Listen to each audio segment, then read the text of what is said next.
Greetings everyone and welcome. My name is Kris, and in today's video I'm going to be covering some online arbitrage best practices for your Amazon business. And by following these, you're going to ensure that your Amazon account not only stays in good standing, but you're going to make more sales in the long run.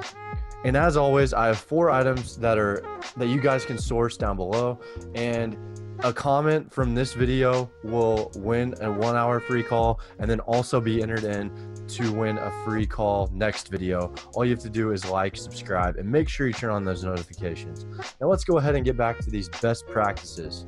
Now, because Amazon is such a large company, they have a certain guidelines to make sure that sellers follow, to make sure logistics run smoothly for all of the Amazon sellers.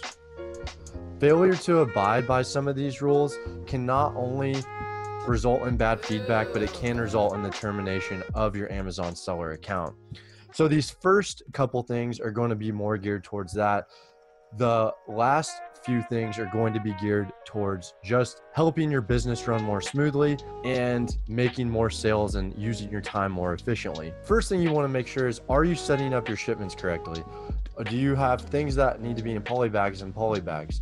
Do you have the choking labels on things? Do you have the expiration dates on things? Are the things that are labeled supposed to be labeled? Are your shipments under 50 pounds? Because you can't send into Amazon anything over 50 pounds. And if you're not the one doing this, is your prep facility doing this? These are things that you need to get answered. I actually know specifically of someone who sent in a package that was over 50 pounds. They got their account terminated. I know someone whose package was under 50 pounds, but they had the weight wrong. They had their account terminated, or temporarily suspended, I'm sorry. And also, if a package is over 30 pounds, you need to make sure that you have those Team Lift stickers on the side as well. Now, the last thing I'm going to cover in terms of Amazon policies is, do not list a brand that you're not ungated in.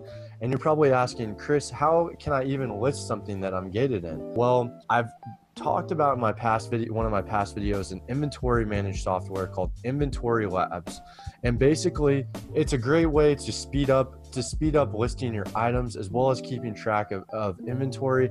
However, they do not, when you list something via Inventory Labs and it goes to your Amazon seller account, it can bypass the gated category. So let's say I'm gated in Disney. I list something Disney on Inventory Labs, it will list it on my account for me. And then what will happen is, I'll have inventory on Amazon with a listing on Amazon of something that I'm actually gated in. And then what's going to happen is Amazon's going to come to you and temporarily suspend your account. I know this because this is exactly what happened to me, not with the brand Disney, but just something like that. And that was not fun at all to deal with. So definitely make sure that you do not do that. Now, these next few things are going to be some best practices for you, for your Amazon business. They're more just for you to make more money. So the first thing is utilize your SKUs. So SKUs are used internally for sellers, and basically you can label an item. So what I like to do with my SKU is I like to have the source where I got it from, the date of which I bought it, and the price I paid for it. So let's say I sell something today for $30.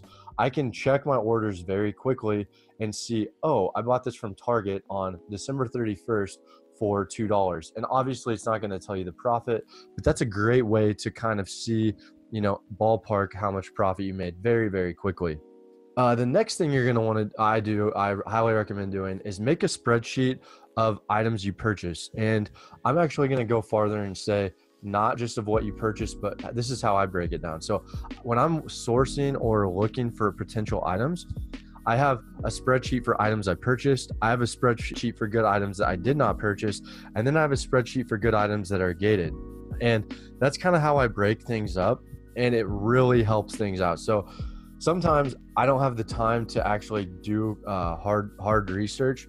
So I'll just go to some of the items that were good that I didn't buy, make sure everything's checking out in terms of, some of the stuff I talked about in previous videos, and then I'll just buy it that way. Or I'll just go to items that I've bought before. It really just, it depends on the time that day.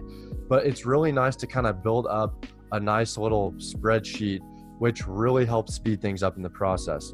And then lastly, and this is going to kind of segue into my next video, as you can see on the board, is get some kind of inventory management software. So as your Amazon account grows and you get more and more items, especially good items that you want to buy, it's going to be very time consuming trying to manage this without some kind of software. So without the software, you're going to have to manually go through your manage inventory and check inventory levels when, several hundred items.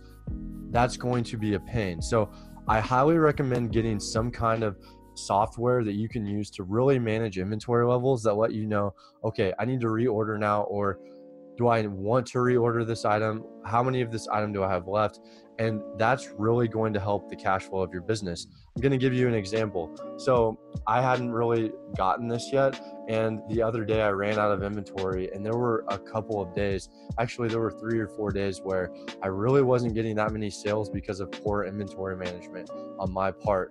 And that's why I'm sharing this with you guys. So as always, guys, that's it for this video. I really hope you got some value out of this, and be sure to ask any questions in the comments below, and I'll see you in the next video.